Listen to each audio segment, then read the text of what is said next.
Hello and welcome to Gold and Silver Assets. I'm Dura and it's Sunday the 1st of August 2021. I reckon asymmetry in the markets is a hugely underrated topic, but yet it's a very important one. What are the forms of asymmetry in the markets and can you profit from it?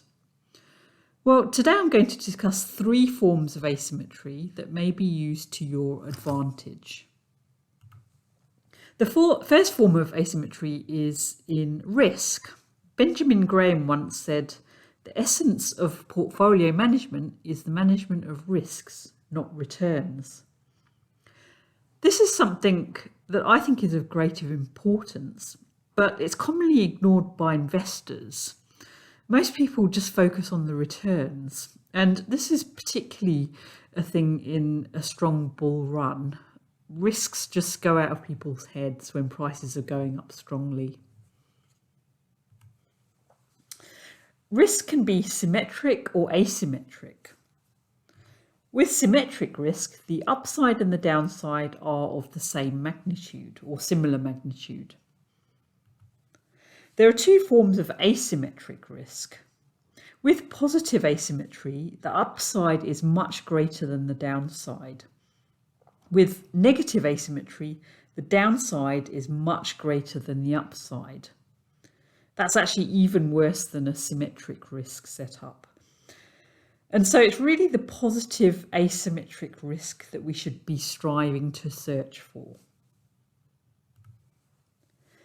A subset of asymmetric risk is the win-loss ratio. Given the choice between having multiple small wins with a giant loss versus multiple small losses and one giant win, most people tend to gravitate towards having multiple small wins. I think it's because it satisfies their need to be right. But actually, it's the second option that's much more profitable, but it's also a lot more uncomfortable.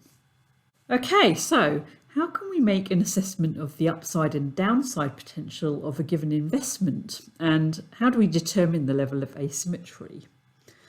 Now, there are multiple ways of doing this, and it will vary depending on the sector and asset type. And the other thing to note is that this all involves probabilities. There's no kind of concrete way of doing this. If you're working on longer timescales, I do think fundamental analysis can be very helpful in assessing these probabilities. But technical analysis can also help in terms of assessing asymmetry. And so we'll go through some examples. This is a chart of the Nasdaq on the monthly scale, and the blue line is the 40-month moving average. Right now, there are a lot of people saying how this is in a bubble and this is already way overstretched. And there are some that are saying that the Nasdaq can't go much higher. In contrast, there are others who are saying that there's actually much further to run and that the Nasdaq can go much higher from here still, a kind of melt-up scenario. Now, we don't know actually which side will turn out to be correct here. But what we can do is look at the risk asymmetry from a technical standpoint. So here we're going to do this by looking at the distance of price from the 40-month moving average. So in green at the bottom here, that's plotted. So what it's plotting is the distance between the blue line and the price there. Now, currently, the moving average is here at around 9,600. And the Nasdaq price is around 15,000, let's say.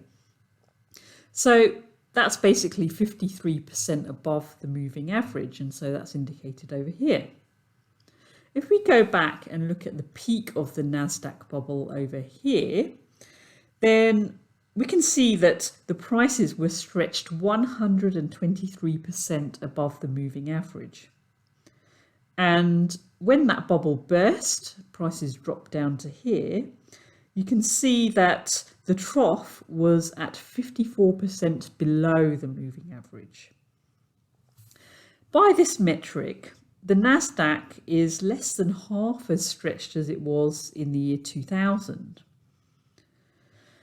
We can do some calculations using this figures down here. So if we were to use this previous bubble, so the overstretched and kind of overstretched in either direction here, and we also look at the current moving average over here, then the upside potential based on that is that the Nasdaq could potentially go to 21,400 if it were to be stretched as much as it was stretched here. So that seems quite a lot, doesn't it? But that would basically mean a 48% profit. The downside potential would mean, if it was kind of commensurate with this, that would mean that the Nasdaq would go to 4,400. So that's roughly around over here. And that would be a 70% loss. So overall, we can see that there's negative asymmetry of risk here. So you're risking a 70% loss for a potential 48% profit if you were to enter here. Now, obviously, this is different if you've got an earlier entry down here. So this is kind of an assessment for someone who just is coming in and deciding whether this is worth an entry here. Now, one response to this might be that you might say, oh, well, I wouldn't let it drop that far down to 70%. So some people might say, oh, I'll have my stop loss just below where this moving average is. If that were the case, then the potential loss would be 36% instead of 70%. But if you think about it, there's still not a lot of asymmetry here. That's kind of a 36% loss for a 48% gain. Next, let's have a look at bonds. And so this is the chart of the US 10-year Treasury yields. And remember that the lower the yield, the higher the price of the bond. Right now, the yield is at around 1.2%, and the lowest it's been is 0.3% last year. There are some people that are saying that bonds are the asset to be in right now due to the risk of significant deflation, whereas others are saying to steer well clear of bonds due to the risk of significant inflation. Again, look, we don't know for sure which side will turn out to be correct, but we can look at the risk asymmetry. So firstly, how likely is it that the yield goes negative? Now, I know it's happened in Europe and Japan, but I think the US is a different kettle of fish. It is the world's reserve currency, and it's the currency in which commodities are priced. And I think that is a key thing for me anyway. But look, we don't really know the effects of a negative interest rate on a reserve currency because it's never actually happened before. Let's say yields were to go negative. How deeply negative are they likely to go? And if they do go negative, how long are they likely to stay negative? So if we think that the kind of best performance for bonds is for yields to go to 0 or even -1, what's going to be the capital gain on the bond from where we are now? I'm no expert on bonds, so if someone knows the correct answer, then let me know, kind of in percentage terms. I just want to know what the capital gain is. I can hazard a guess at, say, 30 to 40% capital gain, but look, I'm not quite sure. Anyway, on the downside, either the Federal Reserve is going to be successful at keeping long-term rates stable at current low levels, in which case the gains would be pretty minimal, or alternatively the bond markets could break and yields could rise or even spike, and there's a lot of upside in terms of a yield spike. So intuitively to me, it seems like the risk of loss here far outweighs potential gains. But as I said, I don't know the hard numbers for this, and so I can't really calculate the capital gains for this, but yeah, to me it just seems like the risk of loss is greater than the potential gains here. Another way of assessing asymmetric risk is to compare asset classes using ratios. So let's say you were choosing between investing in the S&P 500 or the commodities index. Which has the greater upside potential? So this chart shows the ratio of the commodities index to the S&P 500. So when the ratio is low, it means that the S&P 500 is outperforming. Right now, the ratio is at 0.12, and the historical low was 0.09, which it hit in kind of 1999-ish and last year. So the next thing to note is that this ratio cannot go to zero. Now, I know that oil went to zero last year, but this is an index and it represents a basket of multiple commodities. So personally, I think it's impossible for all of the commodities in the index to go to zero simultaneously.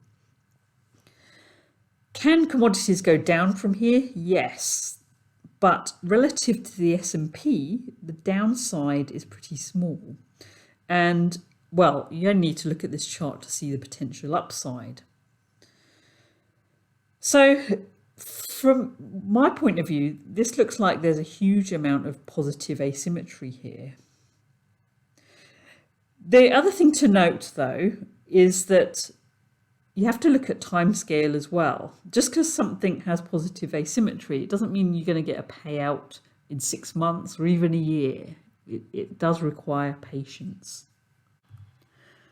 The second type of asymmetry that I'm going to talk about here is in terms of volatility. For most equities, volatility increases in a bear market and tends to be low in a bull market. And it's said that this can be explained by things like leverage and volatility feedback. This chart here shows the S&P 500 in bars and the VIX volatility index in grey. The stock market crash in 2008 was associated with high volatility. So you can see a big drop in price and a huge increase in volatility. And again, this drop in price wasn't too big here, but again, we had a volatility spike. And then, of course, last year, a massive spike in volatility there. In contrast, you can see as the bull market kind of chugs along upwards here, volatility was actually going down during each of these legs here. Interestingly, the reverse is true for gold. Volatility tends to be high during a bull market and low during bear markets. I guess investors might interpret a rising gold price as a signal of future adverse conditions and uncertainty. And of course, we know that volatility is associated with fear and uncertainty. This chart is from a paper that analyses the topic of asymmetric volatility in the gold market, and it was published in 2012, so the data here only goes up to 2009. But we can see that the volatility was in a downtrend from 1980 to 1999 and has been in an uptrend since then. Why is this important? Why is it important to understand this? Well, the reason is that volatility shakes people out. People assume that gold in a bull market behaves like equities in a bull market. And as we've seen, they don't. If you haven't already, see my previous video about the volatility of gold.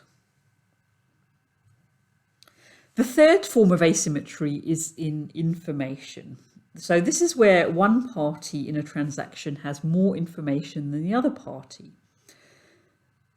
This is present in all economic transactions. And the most extreme form of this is insider information. But this doesn't always have to be a fraudulent form of asymmetry. It can be that one of the parties just didn't do their homework compared to the other party. So this is where doing your own research is really important. Don't rely on tipsters. There's always going to be unknowns, and people do get caught out, but try and know as much as you can know, and that's going to tip the odds in your favor. Now look, that doesn't mean you have to have a mega high IQ to do this. Actually, I don't think much of IQ as a metric really. This is just really a score on a standardized test. I think there's plenty of people with high IQs who have lost hugely in the markets. In conclusion, people often search for an edge in the markets, and I think asymmetry in its multiple forms can give you an edge. In order to take advantage of that edge, you need to first look for asymmetry, and the greater the asymmetry, the better. You need to have a good understanding of asymmetry and what its implications are, and you should learn to profit from it. Next up, the market update.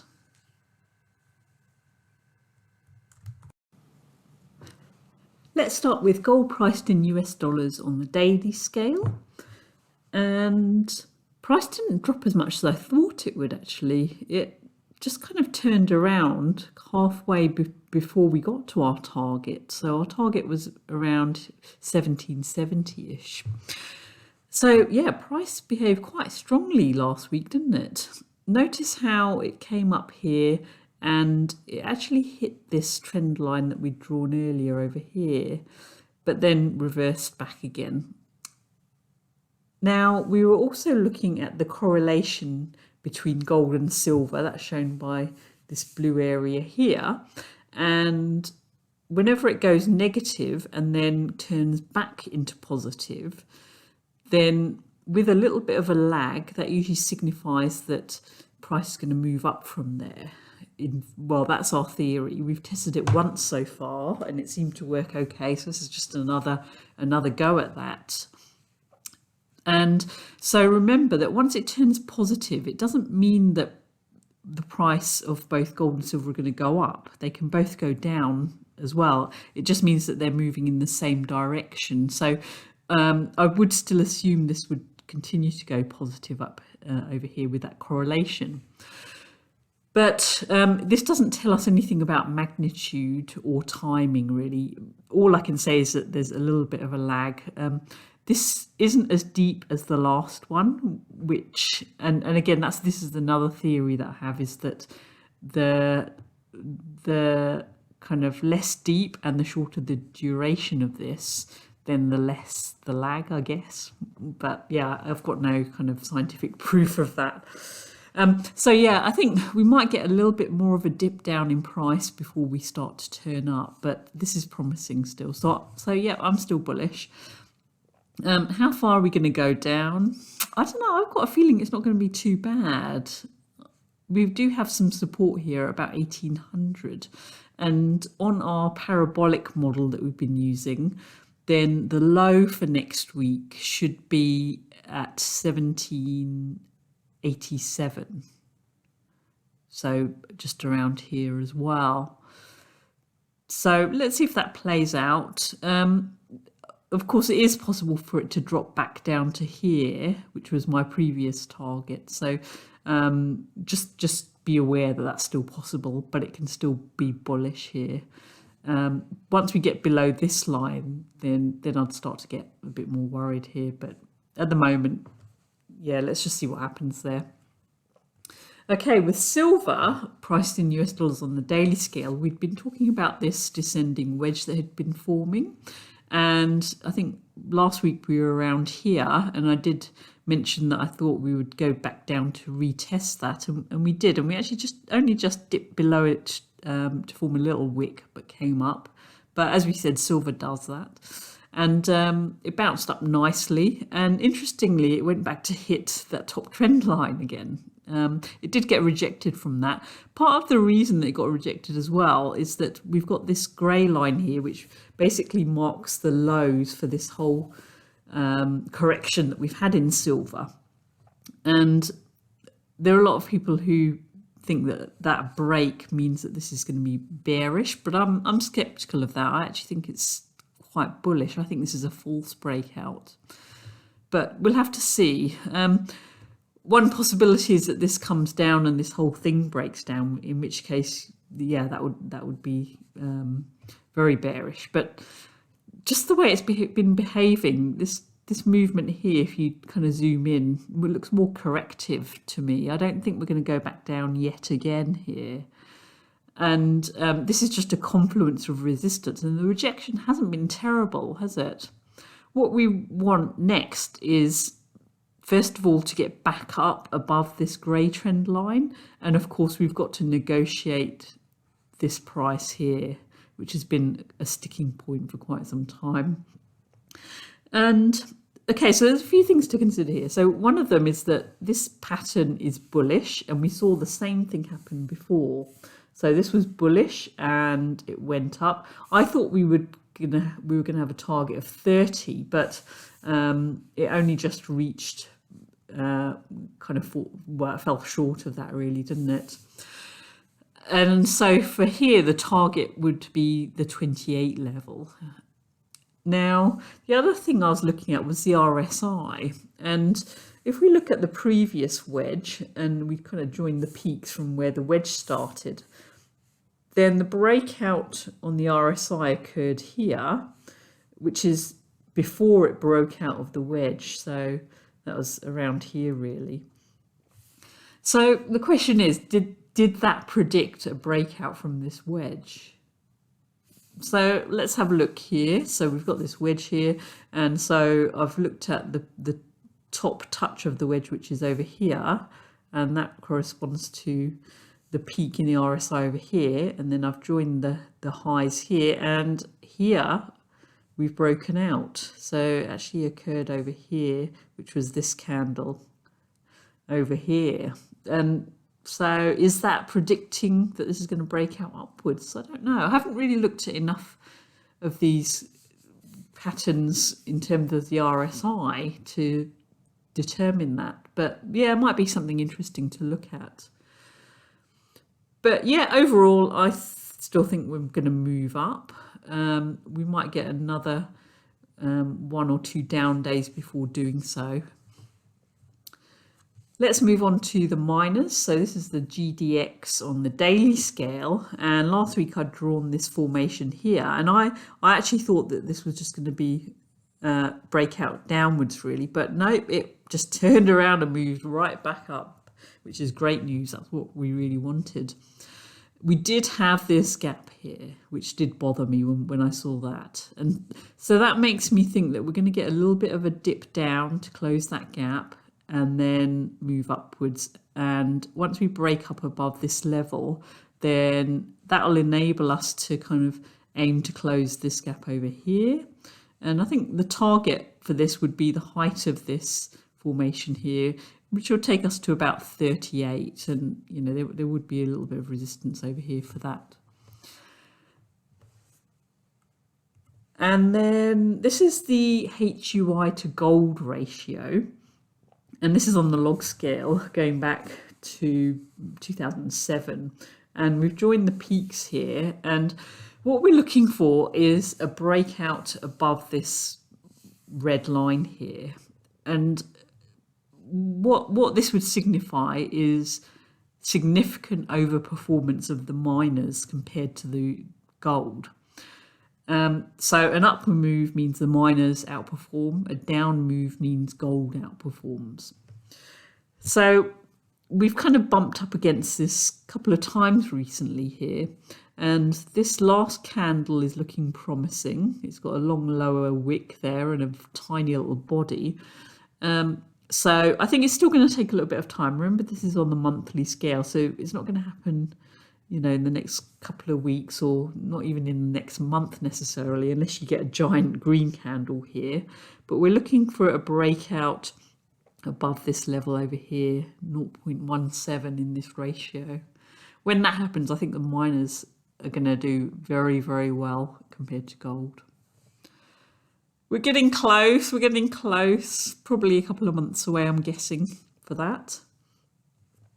And then the silver junior miners, so the SILJ on the daily scale, and as we know, they got really battered down here, but they've come back quite nicely over here. We didn't get that because last week we were wondering whether this was going to be a little triangle over here, but actually it turned out not to be the case, and so we didn't get that further drop to 12 that I thought we might do. And so this is really good news. That's looking hopeful. So what's happened here is that we got back up above this trend line over here. It weakened a little bit on the last day, and I think it's just trying to close this gap here. So probably for gold, silver and the miners, I think we're going to just get a little bit more of a dip in price early next week before prices then hopefully move upwards. And what we're looking for here is for the 1450 to become support, and the next target's going to be to close this gap up here, and then finally we need to get back up here. So we've got a few hurdles to negotiate. Yeah, but I don't know, I'm still positive about all of these, all the metals and the miners. I'm not really seeing anything overly worrying at this stage. Okay, now last week we had someone ask to see more of my artwork, and I know that I strung you along a little bit with a couple of kind of joke pieces, but they were relevant to our discussion of fiat currencies. And you know, I don't want to go too off topic. I don't want this to become an art YouTube channel. I could probably do that as a separate thing. I'll probably get more views, actually. More people seem to be interested in art than gold out there. I've seen some of these art videos get millions of views. Amazing. But to keep this on topic, I thought I'd show you a piece of work that I did this year, which has some relationship to the asymmetry that we were talking about early in the show, and something golden as well.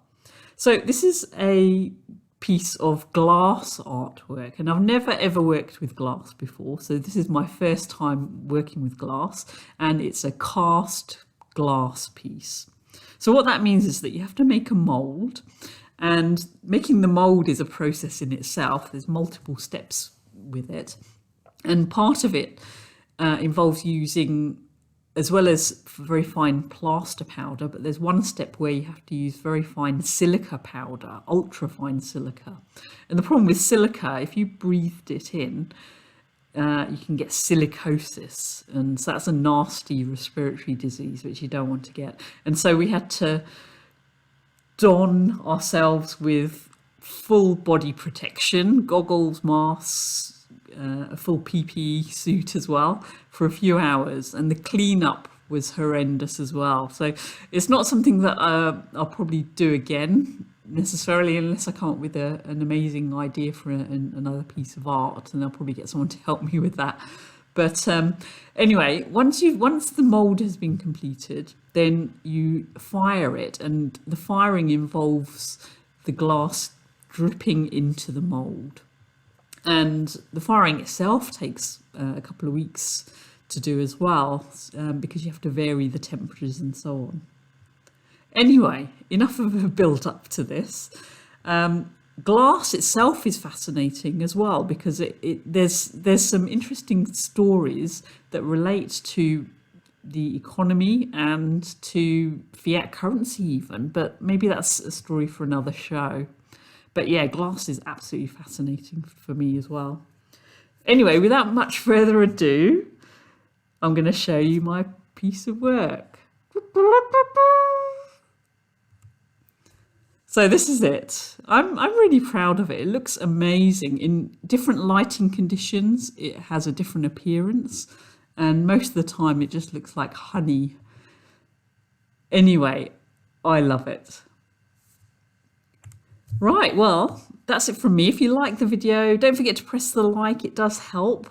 And if you're new here, do subscribe and join us in the comments section. We have all kinds of interesting discussions and witty comments as well. That's it from me for this week. All the best. See you next week. Bye.